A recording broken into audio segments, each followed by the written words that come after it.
Hey, everybody. Thank you for listening to A Voice in the Wilderness podcast. Today, I got a special guest, two-time state champion appearing head coach, Coach Freeman of Brooks County, Quitman, Georgia. And for the last two seasons, Coach, you guys have been playing for the title. And, man, I'm excited about what's going on in your program because, like me, you come from the old school. And you do it the old way. And I love that. And I love to see the success of it. So, tell us a little bit about Coach Freeman, man, because you are one of the most interesting guys I've ever met, and the people on the podcast absolutely love when I got somebody interesting on. So tell us a little bit about Coach Freeman. Maurice Freeman. I'm 56 years old, born and raised in Quitman, Georgia. Wife, Christine. I have a son, Maurice. His name is my name, too.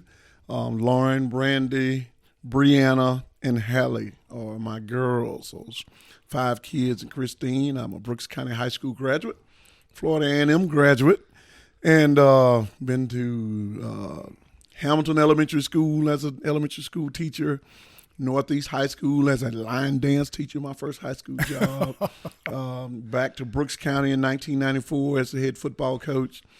Moved into 98 to Southwest High School as athletic director, head football coach, to Brunswick High School in 2002 to 2006. And then 2008, came back to Brooks County, brought a hammer with me, and we've had a lot of success with it. Oh, I love the slogan, Coach. I love the slogan. We bring the hammer.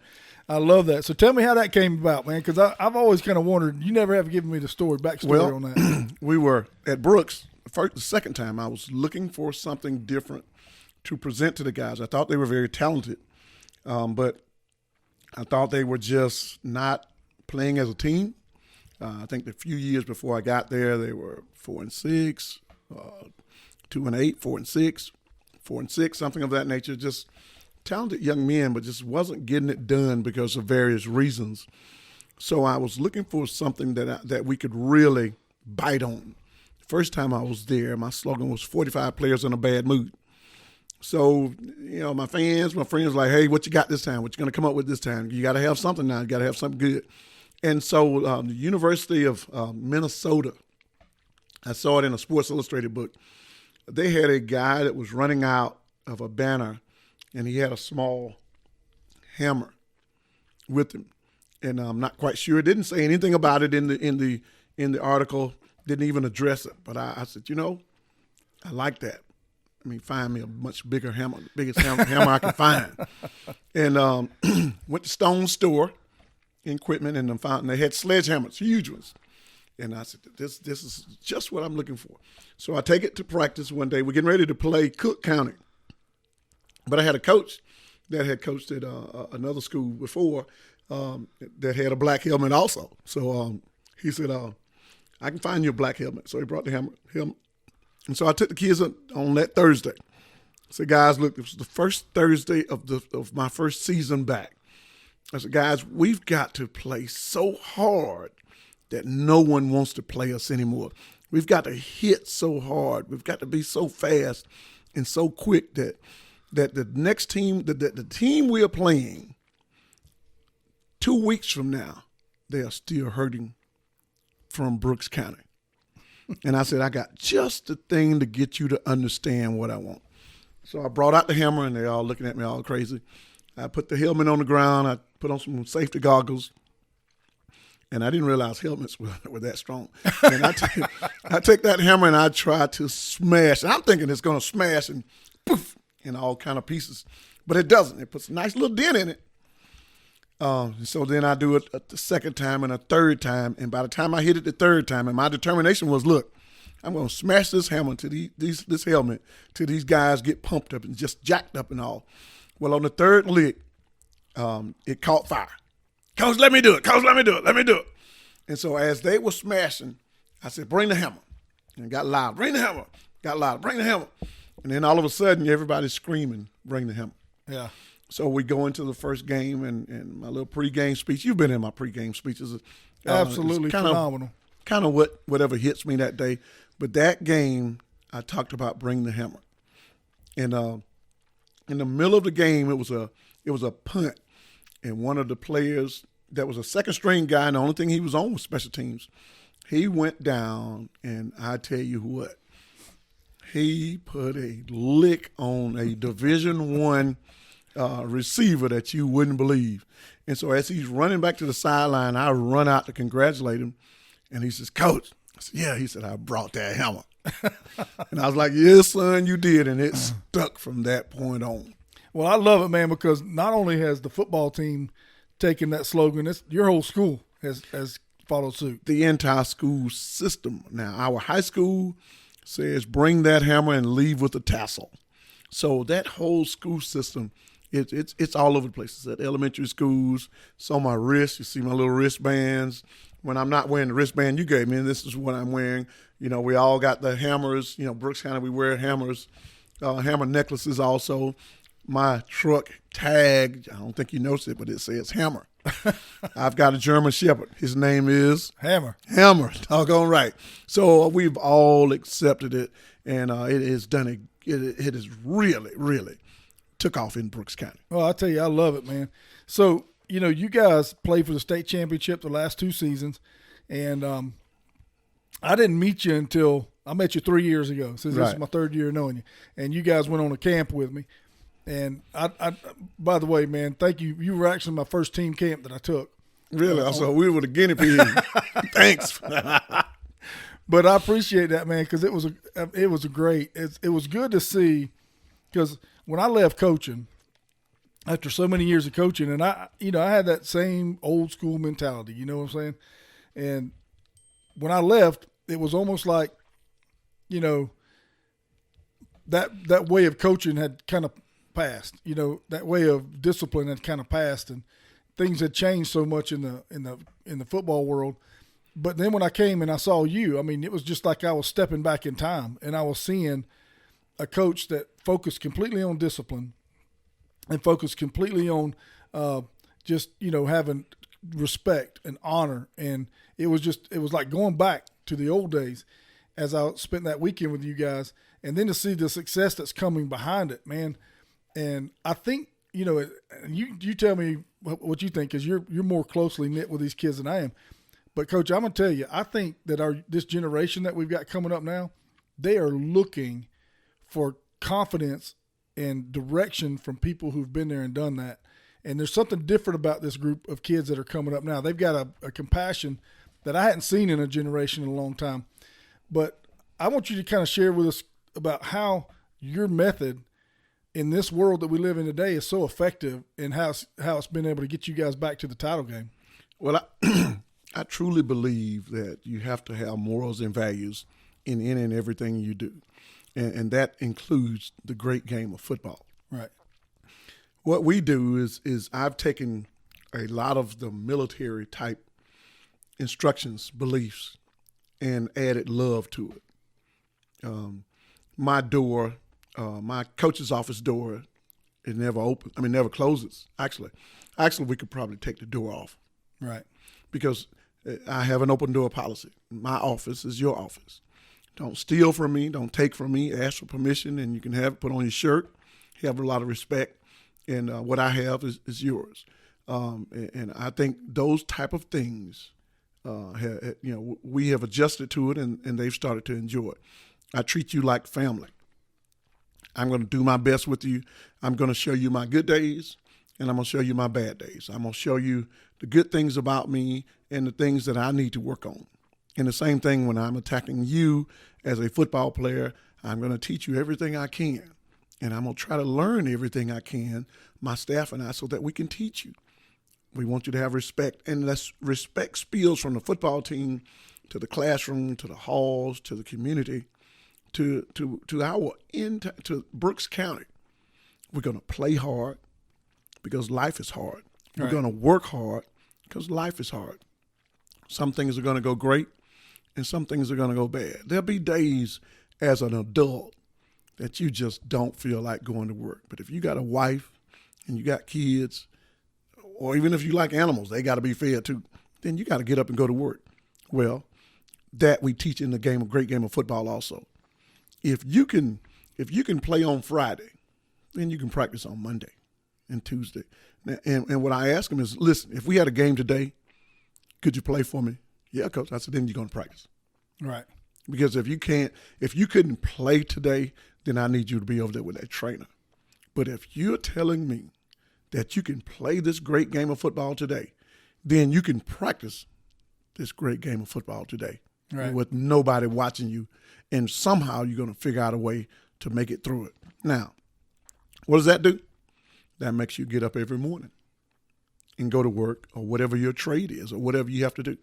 So placing all those things together with a staff that believes in the same thing, so that we are not talking out of the side of our neck, so that we're not talking against each other. A school system, a principal that believes in the same thing, a school system that believes in the same thing, it adds up to success. But all of it is hard work. And if you don't have hard work and you don't have morals and values, you're going to have a lot of trouble. Right. Now, trouble still is going to come. I've lost kids, BC3, horrible car accident. I've lost a kid who got shot this past year. Right. I've lost a kid that jumped off of a bridge somehow and drowned. So hardships and troubles will come, but we've managed to fight our way through all of it. And that is what, as a coach, that is what, as a dad, that is what, as a friend, a partner, that is what my job is. And like I always say, I love my job. Oh, Coach, you do such a good job at it. I mean, you are absolutely one of the best coaches I've ever been around in my life. When I first came, and if it's okay with you, I'm going to see if tell it like it is, man. If Crystal wants to, if you don't mind, I'll have Crystal place that first time I came and saw you do a pregame. Okay. I'll have her add it to the podcast, okay, so people can take a look at it. But now, I've never even asked you, because the way that you do your pregame when you come together and you've got your hammers in the center, and can you kind of talk about how you came about doing your pregame the way you're doing it, because it's so unique? Well, when we first started doing it, I wanted to be on the same level as them. I wanted them to be like me, and I wanted to be like them. I did not want to be a coach that stood over them, because I'm a big guy anyway. I'm the biggest thing on the team. I did not want to be someone that towered over them. One, we're getting down there on our knees first to pray. That's the first thing we're going to do when we get down there. And I don't want to say, guys, get on your knees and let's pray. And I'm standing up. So I got on my knees right along with them so that they could see that I was one of them. I bleed like you, I hurt like you, I laugh like you, I play like you. So we get down there, and one of the players came up with tight like a family. So we get in there pretty tight, and we squeeze, and they're sweating all over each other and sweating on me. And even this year with the pandemic, with the COVID, we were not afraid. The Lord took care of us. We were there doing it the same way we've always done it. We're all up under each other, and we're going to thank God for giving us an opportunity to play this great game of football. And then once we finish that, we've got a little chant that we do, and then I'm going to give them the most emotional speech I can to get us prepared to go out and do battle. And then we're going to go out and we're going to bring that hammer. Now, the 3 hammers, you lost 3 young men in a car accident after a workout one day. Man, that's a crazy, powerful testimony story. And those 3 hammers represent those young men. They do. And you put them in the center. Yes. Now, when I was there, and you guys will see on the video when we put it on here, you had your captain, Anthony, and you guys got kind of almost chest to chest. And, man, I'm telling you, I was emotional from the very beginning of that whole thing, because I just love the way the kids became chest to back, and they just got tight like that. And I loved the way that you guys just stayed right in that posture the whole time you were doing pregame. Because there's nothing, honestly, I can tell you just as being a former player, there's nothing like being a part of a program and going out there and working as hard as you work to have a common goal, to have a common dream, and to go out there and just put it all on the field and walk off that field completely and totally exhausted from the fight. There's nothing like that. The only thing that can come close is when I married my wife or when my children were born. Outside of that, there's been nothing in my life that compares to being a part of a football team. And the way that you've just kind of the way that you're teaching them to come together and to be tight like that, man, is so amazing to me. And so whenever I had a chance to take you guys on the trip and we had a chance to get the guys on the river, you actually requested, and you are the one that is responsible for me doing this on all my trips from now on. You requested that you wanted to wash the feet of your players. So you sparked that idea in my heart. I mean, you gave me that. That was something I kind of took from that trip. So can you, because I know you're a man of God, I know you love the Lord, but can you tell the audience a little bit about what moved you to do that? On each one of my senior trips, I try to get my players to understand what a servant is. And it's biblical, of course it is. But I want them to understand how to do some things that may be uncomfortable to them. But just like getting in that huddle and getting in there tight, it's uncomfortable. And I'm old. Sometimes it's a little painful because they're squeezing you so tight. But you must learn how to enjoy it so that you can survive and teach another group. So each group looks forward to getting down there, being a senior, and saying, look, I'm right by my coach. He's squeezing me. I'm squeezing him. Well, each senior class, wherever we are, then I want to wash their feet. And I want them to understand what a servant is. And, of course, along the same line, at the same time, then I will have someone talking about Jesus so that it ties in and they understand why I'm doing it. Now, men as a whole, we may wash our wife's feet, but we don't want to wash another man's feet. We just got that macho thing about us. Right. But me washing their feet, one, makes me cry every time. Yeah. It brings tears of joy to my heart and to my eyes. But it also allows them to see my tears. I'm a big old 6'4", 280-pound cat, and they see, and I'm mean as a snake, and they see that this guy is washing my feet, and he's crying, and he's drying my feet off, and then we're gonna hug, and then I'm gonna tell you that I love you, and they always respond back, Coach, I love you, and it's so emotional, and it is something that I will never forget. They will never forget, and sooner or later it'll come back around that they'll talk about it, they'll bring it up, and then that's when you know that they are paying you attention and that they're learning some lifelong lessons. As men, we must be servants. And sometimes that's difficult for us because of the machoism. But our job is, one, to be a leader. But you must learn how to be a leader through serving. Right. And I just think if you don't take time to serve, then why are you trying to call yourself a leader? So my job is to wash their feet and lead them in the direction that I think they're supposed to go. And their job is to allow me to wash their feet, understand why I'm doing it. And when it's your turn to lead, then you need to lead. Right. I tell you, I loved it, man. Honestly, when you start getting involved with doing what I do, and you see a guy come along, he's a leader, and you actually are requesting stuff like that, man. It was so powerful. And then going on into the trip.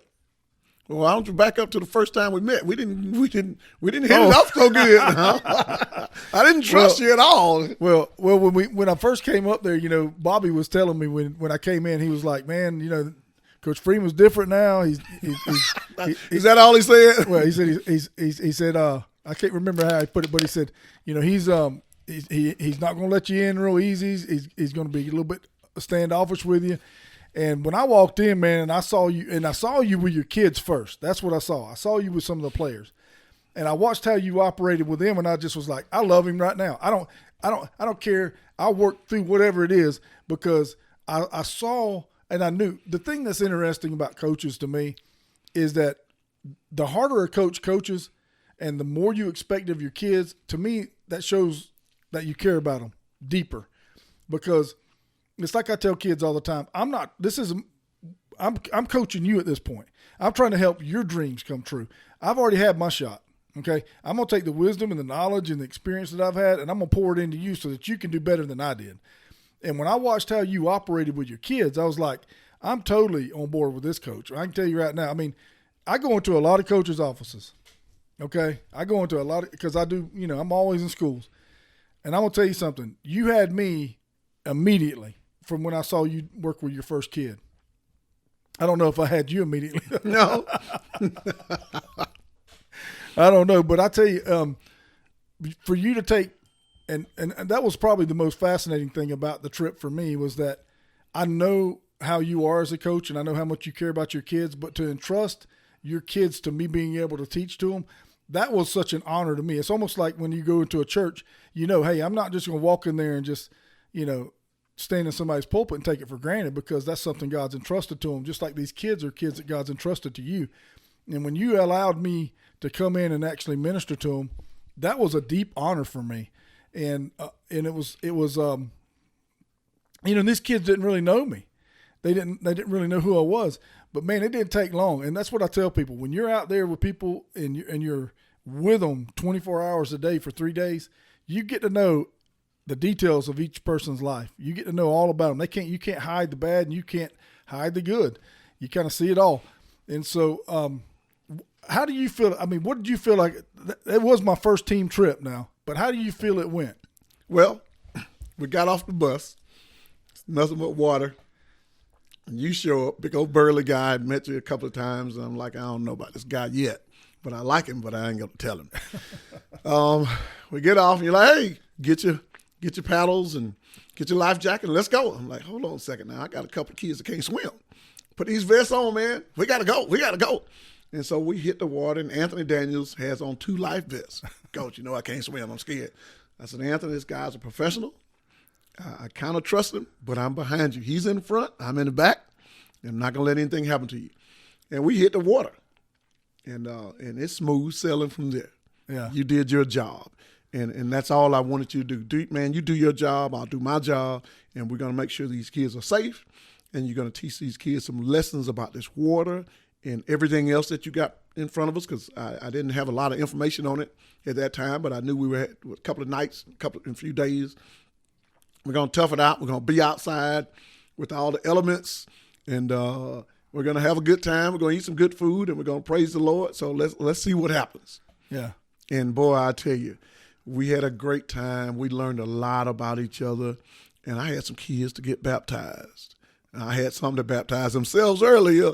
Freaking frat falling in the water, losing all their clothes, losing their Bible, and things of that nature. But down in Spray. But man, we had a great time. Yeah, you brought up the baptism, so I got to tell the audience about man. This was so cool. And I don't know if we could put pictures on here and Crystal could show you guys, but I think you had 3 kids that absolutely could not swim. Correct. 3. And so one of them was a linebacker, and I played linebacker, and I kind of took to him a little bit. I don't remember his name. TJ. And I took to him a little bit, and I was trying to kind of help him learn how to swim. And then on the last day when we were heading out and we stopped at that sandbar and we were talking about doing a baptism, I was thinking, the whole time I've been working with TJ, he wouldn't even let me put his face in the water. I mean, he wouldn't even put his head in the water. He was so afraid. And I thought, how in the world is Coach Freeman going to baptize these guys whenever they won't put their face in the water? I had no idea. First of all, I was doing the baptism. I thought that was your job. Well, I want that to be a memory that you guys take home for the rest of your life. And, there's no requirement to be able to baptize somebody. So, but whenever you got to them, I had a vision the Saturday night before in my mind. God had put it in my heart, and he kind of showed me an image in my mind of you putting your arms all the way around them and going all the way down so they would be comfortable with it. And man, when you started baptizing those kids, man, it was just like, I was thinking, this is the most beautiful image of love that I've ever seen in my life, because these kids literally would not put their face in the water the whole trip. And then Sunday, they're willing to let you baptize them and go under the water completely. And it was, to me, that encapsulated everything for the trip, to watch that development as they were so afraid, and then they came and they were willing to be baptized. And those pictures, man, I've got one of them on the side of my ministry truck. True, I saw it. I think that's the one with TJ. I think Yes, it is. I think that's him That's on there. my dude. And so to me, that was one of the most powerful baptisms I've ever been a part of. I've never baptized anybody that they told me they couldn't swim, because I'm sure that's got to be terrifying for somebody that can't swim. So that was well. How now that we've been a couple years from that, how are those guys doing? I know you keep in touch with them. TJ is going through VSU to be a teacher coach. That's what he wants to be. So he's going to be a good one. Great student. Anthony is had a flawless A&M scholarship. He decided not to stay, but he's working. But the majority of those guys, some in the military, some in college, they are doing great. There are no sad stories in that group. Those young men are doing a good job. But back to that picture, I have a lot of pictures of myself through photographers in the newspaper and all that have done a great job of keeping memories of Brooks County. But there are two pictures of all the pictures I have. One of them is state championship game a year ago, where my wife and I are talking and we're kidding around right before the game. She's in the locker room and I'm talking to her. I'm actually spitting a little game to her, telling her how good she looks. And somebody took a picture of it and gave it to me, and I keep that picture in my phone. And the second one, I don't have a picture of it, but you put the picture on the side of your truck of me baptizing TJ. And when I saw that picture, I was like, oh man, so it really, really made me feel like I'm doing what God has requested that I do. Yeah. Be a good teacher, be a good coach. Yeah. Well, I tell you, man, I got that picture. You're going to get it. So I want to ask you a question too, though. I want to ask you, what is your favorite thing about being a head coach especially in your hometown where you came and went to school? My favorite thing about being a head coach is when a father that I've coached comes back and says, Coach, here's my son. What time do y'all get out of practice? And leaves. That means he trusts me. Right. That is the favorite thing. Or the second thing would be a player that comes back and says, Coach, you know what? Everything you told me came true. Yep. I'm glad I listened. Those are the favorite things. Yeah. So I have kids that come back now that been in the military, get married, have jobs. And I get a lot of, I wished I would have listened to you. I get some of those too. Yeah, you're going to get some of those. I wished I would have listened to you. But when you think about coaching and you think about spending time with all these young men and me and you've been down that path and you think about all that, how much longer, and I don't want to put you on the spot, but how much longer do you see yourself being a head coach? You know what? I would have retired this past year, but I don't have anything else to do. So I did retire, but I'm 49%. But the pandemic made us all stay home. Right. So I was home for a couple of months with not a whole lot to do, and I was like, oh man, I can't do this. Right. I got to have something to do. And so the school system came back and said, hey, Coach, man, why don't you come on back part-time and continue to coach? To make a long story short, I don't know how long. I need something else to do. And when the Lord tells me it's time, or the players or a coach say, Coach, look, man, past your bedtime now, then I guess I'll give it to the next guy. Now, the great thing about it, I'm training a couple of guys to take my place. And then I'm sure there are guys that are in other school systems that says that when that Brooks County job comes open, I'm putting my name in there for that job. So I'm sure there's some young people waiting and ready. And I hope I don't stay too long. I want to leave out on my own terms, but I also want to leave when it's time to go. But I'm sure I'm going to need something else to do because I'm not a sit around the house kind of guy.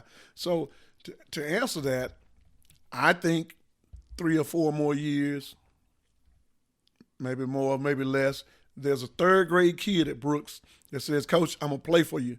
And I smile at him every time he says it because I don't think I'm going to be around waiting on no third grader. He's going to be a pretty good one, but I don't think I'm going to hang around that long. I really don't know. Hopefully the Lord will give me a signal before my knees give me the signal. Right, yeah, they'll give you a signal. Yeah, but they will. They're already talking to me a little bit. Yeah. So I'm enjoying it. I love it, man. We're having a great time. Even on the bad days, they're good days. Because you've seen our guys. Oh, yeah. They're great kids, man. They work hard. They love to play the great game of football. And we are prepared to play 5 quarters every game instead of 4. Right. And most of the time, our opponents are not prepared for that. Yeah, you guys, out of all the programs I've ever been around, I've never seen programs that work harder than Columbia and Brooks. I mean, you guys work. I mean, I tell people when I here at Columbia, and it's amazing that you and Brian are able to get these kids to work as hard as they're working. I mean, it's amazing. But it shows when you go out there on Friday night. You can just see the end of the game. You can just see kind of a surge of the kids because they're so much better in shape. They have so much more wind. But, going into the future and thinking about something to do, I know you love to fish now. I love to fish. Yeah. So I want to know, now don't be giving me fish stories now, but tell me, what's the biggest bass you've ever caught? Well, I'm not going to talk to you about the biggest bass I've ever caught. I'm going to talk to you about a 9.5 pound bass I caught. All right. I was fly fishing for brim, and in a small pond, as a matter of fact. And I was in a boat. Now, I'm not. You can tell I'm black on here, can't you? Yeah. All right. We don't like to stand around in water that we can't really see. So I fly fish out of a boat. And so I'm putting around the pond, catching some brim, catching some small bass. I'm having a great time with a fly rod. Bill Dance taught me how to fly fish. Not in person. I saw him on TV, and I went and bought me a fly rod and learned how to fish based on what he was doing. So I took to a fly rod. And so I'm putting around, and then I get a good hit off of a topwater popper. Now, I think it's a brim. But it hits, takes off, and it doesn't jump. So I said, oh, man, I caught a catfish. So I'm just kind of letting them drag the boat behind him and saying, all right, I got to wear him down, then I'll drag him on up here and get him in the boat. Well, when he finally came up and turned over, it was a 9.25 pound bass, big mouth bass, caught on a fly rod. I immediately got him in the boat. I immediately put the boat on the bank. I immediately put the fish into my truck so that he did not get away. Stopped fishing, took him on to the taxidermist. Hey, man, fix this up. Left him, came back, and went back fishing. So you kind of like me. Yes, I believe in catch and release, but I believe in catch and release into the grease. I believe in catch and release now. I do. But that one, I had to keep him. Most of the time, if it's over 5 pounds, I might throw him back, just according to whose pond it is. Coach, need to keep my big bass. No problem. But other than that, now, I want to eat. I fish to eat. I don't fish for fun. I fish to eat. Yeah. So when I went to your office one time, I don't know if this was after the trip or I can't remember. I was in your office one time sitting at your little conference table, and I was talking about my relationship with our head coach, and I coached him and how close we are, and I actually started getting emotional, and I was talking about it, and you was like, and you looked at me and you said, I said, I just really wish Brian had a guy like you in his life to pour into him, just somebody that he can really build a relationship with and all that kind of stuff. And I just know how much you guys have in common. And you looked back at me and you said, you tell me when and where, and I'll come spend time with him. And I want to tell you publicly, he's like one of my own kids to me. I love him. He's like one of my sons. And I want to tell you how much it means to me that you've been willing to get in your truck and drive from Quitman to Lake City, Florida, and invest in the guy that's, you were talking about how much the slogan, "We Bring the Hammer," has affected your entire community. Well, the head coach has that kind of capability. When the head coach Correct. steps up and leads in a godly way and leads in in a discipline-oriented way and says, hey, man, we want you to get a tassel before you leave Brooks County. And when you start doing that kind of stuff, it resonates throughout your entire community. And I know the influence that a head coach in a small football town, I know how that influence. And for you to be willing to get in your vehicle and drive to Columbia County and invest in that guy in our community means a lot to me. I knew he would hear your voice. I knew that he would be able to relate with you well. And I thank God for that relationship that you built with him. And I look forward to seeing the relationship you build with Coach Mitchell over in Hamilton County. I think he's got amazing potential as a young coach. Back in his hometown, I'm excited about what he's doing. But if you want to stay busy when it's time to hang up the whistle, I promise you there's some coaches that need a man like you in their life, Coach. So, I've told you we got a coaches ministry in FCA, and you would be an absolutely perfect coaches minister in FCA. So I promise you there is a retirement plan waiting if you're ready for it. Well, you know what? You're the first person, and now you're the fourth person, because you were the first person to bring that up. Now you're the fourth person. It's been brought up a couple of times. So it is something that I'm definitely interested in. I do want to be a big part of young coaches' lives. So when you told me that you wanted me to meet your dude, yes, I bid on it because I wanted to meet him. I mean, when somebody thinks that well of you, then whatever great qualities you have that you got from God, they were not mine, right, that he gave me, then I wanted them to spill over into someone else. So Brian and I are good friends. As a matter of fact, I texted him on the way down here, and he texted me back a few minutes ago. So I'll get a chance to answer it once the show goes off. But we're lifelong friends. I popped up on him a couple of times, and I feel great about it. Some of his kids, which have fallen for me also, have come to see us play. Some of them have attended games with you. I've come down to watch them play. And I've just had a ball just talking with them. So I guess that is part of ministry. So maybe when I'm through coaching, maybe you'll have a little job for me that'll pay me more than $2 an hour. That's kind of what it is when you coach. I love when people say, oh, you in ministry for the money. I'm like, no, you're not. You don't coach for the money. No, you don't sir. get in ministry for the money. You do it for the people, And so before we get off the podcast, I want to ask you one question. Ask it. All right, so anybody out there listening, you've been around, you've learned some stuff, you've worked with. How many years you been coaching now? 34. 34. So you've been doing it for a while, and you've got some water under that bridge. Give us some good life lessons for anybody out there that's listening from your experience of doing what you're doing. My experience as a coach, be true to the game. Truly be true to the game. Take your ego out of the way. As a young coach that's interested in coaching, be prepared to get dirty. Be prepared to go through a tough life. But first, take the ego out of the way and do whatever needs to be done. Whatever the head coach needs done, be that guy that will open his ears and close his mouth, not have an ego, and say, hey, coach, I can do that. And as the years go by, you will learn the game of football, the game of life. You will learn these young people. You will learn people in the community. You will learn the administration at that school, whatever school that you may potentially be the head coach. You will be prepared, but you must first learn how to get dirty and enjoy it. So don't just come in there with a playbook saying, hey, this is the playbook I want to use. No, use whatever playbook that coach has. And when it's your turn, you'll be in the fire. Right. You're going to be in that fire. And so then you better be able to stand ground on what you've learned and what you've been taught. And I was taught by a coach that had 3, 4, 5 foot wide splits.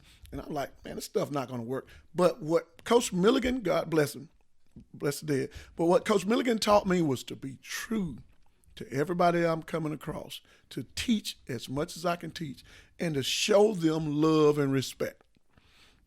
And those are the things that I do that has nothing to do with X's and O's, has nothing to do with W's and L's, because I have well over 200 wins in my time. But I learned the most through the losses of my BC3, Right. The loss of Ijon, the loss of Florida boy. I learned the most through those. The loss of TJ. TJ didn't play for me. He would have been a senior this year, but he had cancer in the middle school. And he became a close friend of mine, and we spent a lot of time together. He was on the sideline a lot. But I tell you what, man, on his worst day, you or I couldn't tell it. Right. And this kid had cancer. I have no idea what cancer feels like, nor do I want to know.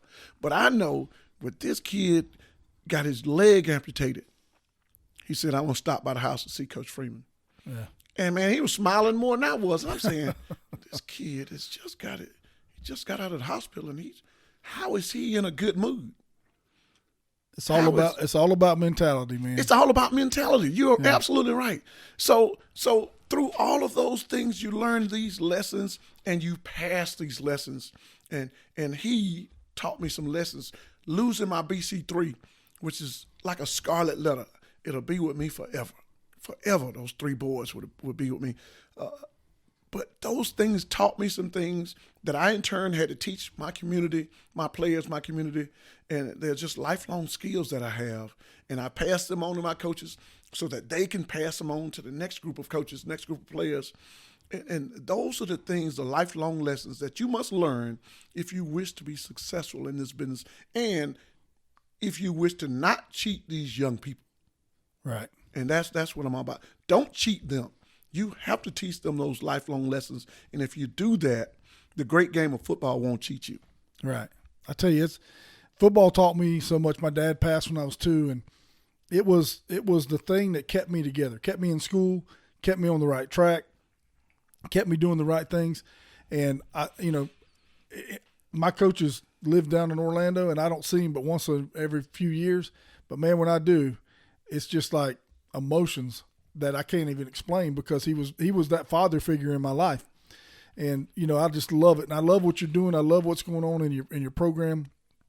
And I want to tell you this too, Coach, man, I appreciate you being a part of my life because, my wife told me the other day, we were just kind of laying there talking as we were laying in bed. And she said, "You do realize, man, how much God's blessed you with friends, And I said, that's probably true. I've had a lot of old timers tell me if I can count great friends on one hand, I'd be doing a great thing. Right. But honestly, I think I could do it on 2 because God has just put that many good men around me.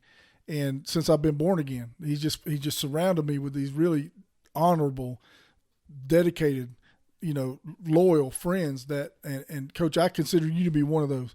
I know I can trust you. I know that if I needed anything, you'd be here for me. And Coach, I thank you for letting me speak into your kids' lives. I know that wasn't an easy thing for you to do. And I promise you, any chance you give me to speak into your kids' lives, I promise you, they're going to get Jesus and they're going to just get more support for what you're doing in their life. And here's a confession to you. Of all the 34 years, I've been around a lot of FCA guys. And there are 2 FCA guys that I trust with my young people. And my young people, I'm very defensive and protective of my young people. The two FCA guys, because I don't allow people into my program. I just don't want people teaching things that are not on my agenda, and we just may not believe in the same things. But the 2 FCA guys are Dave Gettings, which saved my marriage, and you. I appreciate that. Are the only 2 that I've ever allowed to come and go as they please. Well, I appreciate that. It means a lot to me, man. And as you guys, we're gonna stick the video of the pregame that the first time I ever came to your pregame, me and Damon came, and I'm gonna stick it on here so you guys can see it. And I just wanted to talk about one other thing before we go. In that pregame video that we're gonna put on here, there's a coach that you have on your staff, and I think his name's Coach Wilson. Mm-hmm. And I know that he's another very, very positive influence in your program. And in this video, you actually call him out about roaring because you were talking about you wanted everybody to roar like a lion, and you guys do some push-ups. We'll say it. They don't know. You will say it like that. Dad! Maybe you didn't hear me. Maybe you didn't hear me. Not tonight. You don't get none of this. But understand, this has got to be a great battle. Because it's two great lions, both up 4-2. But it's our territory. We pissed on this grass. Did we? Yes, sir. Not lose your territory, Jet. Jet! Do not lose your territory.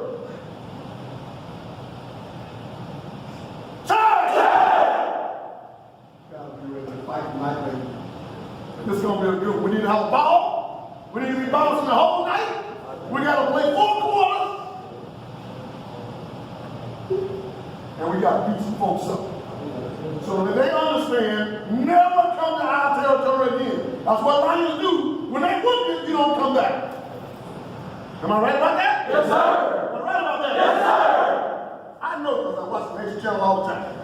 So I'm fascinated with it. I ain't never seen the same line twice.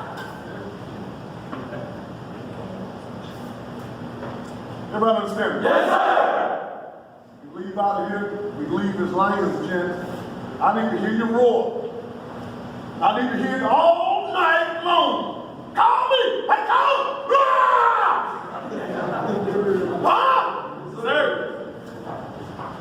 Give me one and then we get a line. On 3, I need to go. 1, 2, 3. Where's Coach Wilson? Did you roar? Push up, Coach. Push up. Yeah!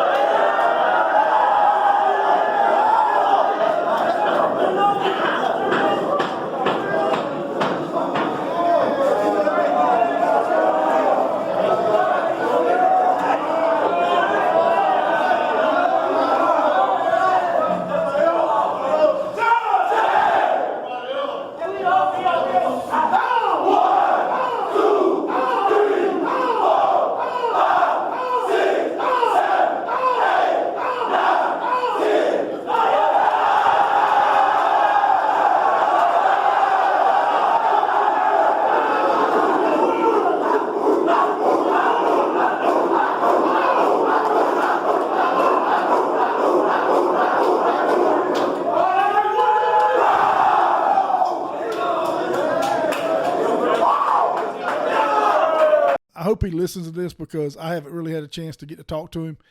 But I just want to tell him, man, that he is the example to me of what it looks like to be completely selfless. He's got every reason in the world not to be devoted like he is. But I'm going to tell you, that man, from the first day I met him, there was one thing I knew for sure about Coach Wilson, and that was he absolutely loved Brooks County. And he loved the football program. And with all that he's got going on, I just think that's so amazing to watch him continue to be completely devoted to the program with all the issues that he has to face on a daily basis. No doubt. So, Coach Wilson, hats off to you, brother. You're making a difference in a lot of young men's lives. That's going to go way, way, way, way on after you go learn. After me and you and coaches off hanging out with Jesus and the Apostle Paul and Peter and all of them.